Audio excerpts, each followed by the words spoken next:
Hey guys, if you manage employee hours or client billing, exporting timesheets from QuickBooks is a quick and straightforward process. Log in to QuickBooks Online for starters.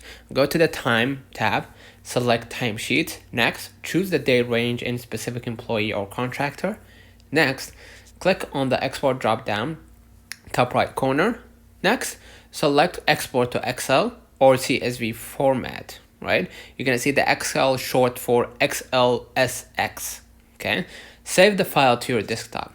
Pro tip: if you use QuickBooks Time or formerly T-Sheet, you can also export detailed reports with total hours, pay rate, overtime breakdown.